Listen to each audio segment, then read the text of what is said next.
Hello student, आज की इस वीडियो में हम BSc fifth semester zoology vertebrate physiology का यहाँ पास मोस्ट इम्पोर्टेंट सिलेबस देखने वाले हैं। इस फिफ्थ सेमेस्टर में आपको यही सिलेबस पढ़ना। आप सीजी की किसी भी यूनिवर्सिटी के होंगे जैसे रायगढ़, बस्तर, रायपुर, तो ये सिलेबस आपके लिए ही है। अदर यूनिवर्सिटी के होंगे तो ये सिलेबस आपके लिए ही है। तो सबसे पहले आपका जो एग्जाम होता है वो मार्क का एग्जाम जो होता है वो 100 मार्क का होता है, जिसमें से 70 मार्क का आपका एग्जाम होता है एंड जो 30 मार्क का जो आपका असाइनमेंट इंटरनल ये सब होता है। तो ये दोनों मिला के आपको 40 नंबर लाना होता है, उसमें से पासिंग नंबर होता है। तो यहाँ पर हम लोग फर्स्ट यूनिट देखेंगे जो कि आपका है सेल फिजियोलॉजी। तो इसके अंतर्गत आपको क्या पढ़ना है, cell membrane and transport mechanism आपको यहाँ पास दिखाया गया है। तो इसके अंतर्गत क्या दिया गया है, ट्रांसपोर्ट अक्रॉस मेम्ब्रेन यहाँ पास आपको देखने को मिल जाएगा, जिसमें यहाँ पास दिया गया है ऑस्मोसिस। इसके बाद यहाँ पास देखिए पैसिव डिफ्यूज दिया गया है, जिसमें simple and facilitate and active transport mechanism of active transport, primary and secondary active transport. तो ये सब आपको पढ़ना होगा। आई होप इंग्लिश मीडियम वाले बच्चे समझ रहे होंगे।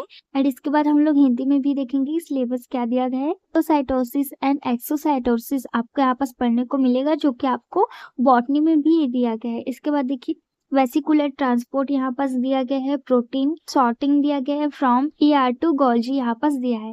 इसके बाद देखिए नेक्स्ट यहाँ पास रेट्रोग्रेड ट्रांसपोर्ट यहाँ पास दिया गया है। इसके बाद देखिए transport across mitochondrial membrane, pH and biological significance, ये सब आपको पढ़ना होगा। इसके बाद first in biological system, regulation of pH by lung and kidney, तो ये सब आपको पढ़ना होगा। तो यहाँ पर सिलेबस को हिंदी में समझ लीजिए। जो आपका सेल फिजियोलॉजी है इसका मतलब क्या होता है, कोशिका शारीरिक विज्ञान।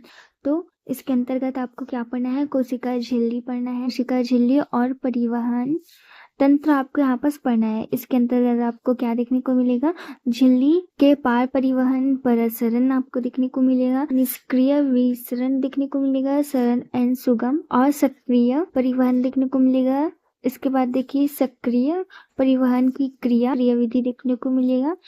प्राइमरी या सेकेंडरी एक्टिव ट्रांसपोर्ट यहाँ पास दिया है, इसका मतलब क्या है, प्राथमिक और द्वितीय सक्रिय परिवहन। इसके बाद आगे आपको पढ़ना होगा अंतः साइटोसिस, वही साइटोसिस आपको पढ़ने को मिलेगा। उसके बाद वेस्कुलर परिवहन देखने को मिलेगा। ठीक है, आगे आपको क्या देखने को मिलेगा, आंत से गोल्जी तक प्रोटीन का वर्गीकरण देखने को मिलेगा एंड परिगामी परिवहन देखने को मिलेगा। माइटोकॉन्ड्रिया भी आपको पढ़ना को, झिल्ली के पार परिवहन आपको पढ़ना है, पीएच और इसका जैविक महत्व आपको पढ़ना है, जैविक तंत्र में बफर पढ़ना है, फेफड़े और गुर्दे द्वारा पीएच का विनियम आपको पढ़ना है। तो ये फर्स्ट यूनिट में ये सब पढ़ना है। इसके बाद सेकेंड यूनिट यहाँ पर देखिए physiology and digestive, respiratory and circulatory, physiology of digestion, biological significance of nutrients, carbohydrates, protein, fats, vitamins and minerals आपको यहाँ पास पढ़ना होगा। इसके बाद नेक्स्ट टॉपिक है physiology of digestive with special reference to enzyme involved।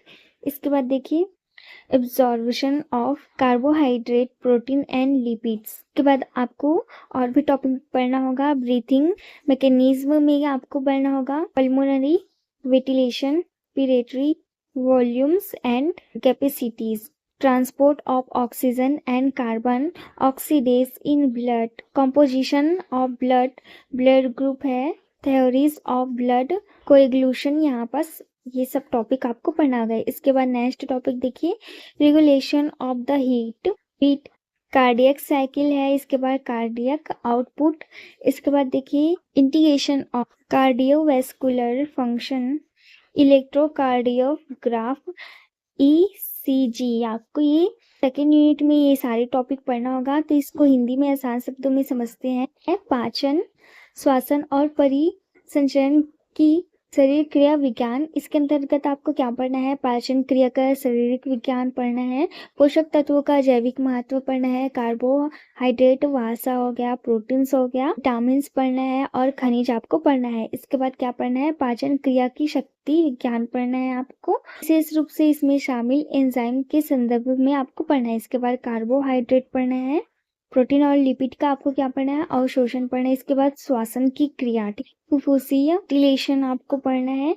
इसके बाद पढ़ना है श्वसन आयतन और क्षमता, इसके बाद रक्त ऑक्सीजन और कार्बन डाइऑक्साइड का परिवहन पढ़ना है। इसके बाद ठीक है, रक्त की संरचना आपको पढ़ना है, रक्त का समूह पढ़ना है, रक्त का जमाव सिद्धांत पढ़ना है, फिर हृदय की गति का संचलन और नियमित हृदय का चक्र आपको पढ़ना है।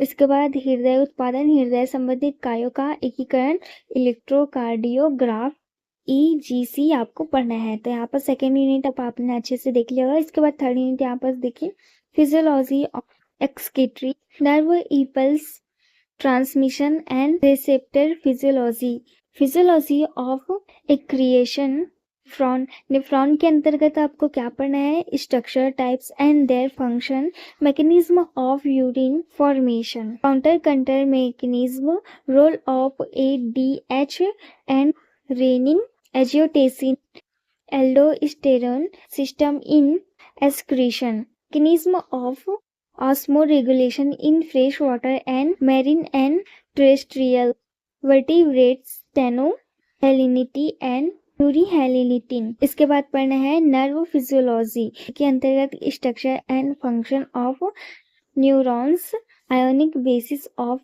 Resting and action potentials, nerve pulse and it transmission, synapse and synaptic transmission, reflection action. के बाद नेक्स्ट आगे देखिए, रिसेप्टर फिजियोलॉजी आपको क्या पढ़ना है, physiological of vision, physiological of लिंग एंड बैलेंसिंग, नो इमो रिसेप्शन, बायोलुमिनेसेंस। तो थर्ड यूनिट में आपको यहाँ पर क्या पढ़ना है, उत्सर्जन की शरीर क्रिया विज्ञान, तंत्रिका आवेग संचरण और रिसेप्टर शरीर क्रिया विज्ञान आपको यहाँ पर पढ़ना है। तो इसके अंतर्गत उत्सर्जन की शारीरिक क्रिया विज्ञान में आप क्या पढ़ना है, नेफ्रॉन का संरचना पढ़ना है, प्रकार पढ़ना है, उसके कार्य पढ़ना है। इसके बाद मूत्र निर्माण की क्रियाविधि पढ़ना है, प्रतिधारा क्रियाविधि पढ़ना है, उत्सर्जन में DH एंड क्या पढ़ना है आपको, रेनिन टेसिन एल्डोस्टेरोन पढ़ना है, प्राणी की भूमिका आपको पढ़ना है। इसके बाद ताजे पानी में समुद्री और स्थलीय कशेरुक जीवों का परासरण की क्रियाविधि पढ़ना है। इसके बाद टेलोनोहेलिटिनी और यूरिहेलिनिटी तंत्रिका शारीरिक क्रिया विज्ञान में आपको पढ़ना है, न्यूरॉन की संरचना पढ़ना है और कार्य, विश्राम और क्रिया विभाव का आयनिक आधार, तंत्रिका आवेग और उसका संरचना पढ़ना है ये सब। इसके बाद देखिए सिनेप्स पढ़ना है आपको, ठीक है, सिनेप्स पढ़ना है और सिनेप्टिक संरचना, प्रतिवर्ती क्रिया। इसके बाद पढ़ना है आपको रिसेप्टर शरीर क्रिया विज्ञान, दृष्टि की शरीर क्रिया विज्ञान, श्रवण की और संतुलन क्रिया शरीर क्रिया विज्ञान, कैनो पढ़ना है आपको, केमो पढ़ना है, रेस्पिरेशन, बायोल्यूमिनेसेंस, ये सब आपको थर्ड यूनिट में पढ़ना है। इसके बाद हम फोर्थ यूनिट यहाँ पर देखेंगे, physiology of production, muscle action and thermoregulation, physiology of reproduction को पहले पढ़ लेते हैं। तो सबसे पहले मेल प्रोडक्शन, रिप्रोडक्शन मतलब जो नर है उसमें प्रजनन पढ़ेंगे। तो इसके अंतर्गत है hormonal control of spermatogenesis, female production, hormonal control of oogenesis, menstrual cycle and it's hormonal controls. मतलब यहाँ पर क्या बोला गया है, प्रजनन यहाँ पर बोला गया है। तो जो नर है ना उसमें शुक्राणुओं का बढ़ना और जो मादा है उसमें अंडाणुओं का बढ़ना और मानसिक जो धर्म चक्र चलता है ना उसको आपको यहाँ पर पढ़ना है। इसके बाद देखिए मसल कंट्रैक्शन में आपको क्या पढ़ना है, structure and types of muscles, striated, non striated and cardiac muscles, molecular structure of muscles, protein, actin and myosin, physiology of muscles contraction. के बाद थ्योरी ऑफ मसल कंट्रैक्शन। आप बस इतने को समझ लीजिए क्या बोला गया है, को क्या पढ़ना है। इसके अंतर्गत मांसपेशियों का सिकुड़ना जो होता है ना, मांसपेशियां सिकुड़ता है फिर फूलता है, सिकुड़ता है फूलता है, मांसपेशियों के प्रकार, एक्टिन, मायोसिन और सिकुड़ने का तरीका, ये सब आपको पढ़ना है। इसके बाद देखिए thermoregulation, mechanism in homeothermous and poikilothermous, मतलब यहाँ पर बोला गया है शरीर का तापमान क्रिया आपको पढ़ना है। गर्म खून और ठंड खून वाले जानवर को आपको यहाँ पास पढ़ना है। तो आई होप आपको बीएससी 5th सेमेस्टर जूलॉजी का सिलेबस अच्छे से समझ आ गया होगा। यही सब टॉपिक को आपको पढ़ना है। इसके बाद यहाँ पर आप प्रैक्टिकल का टॉपिक्स भी यहाँ पर देख सकते हैं। प्रैक्टिकल का टॉपिक्स यहाँ पर दिया गया है जो कि आपको ये सारे आपको प्रैक्टिकल में लिखना होगा।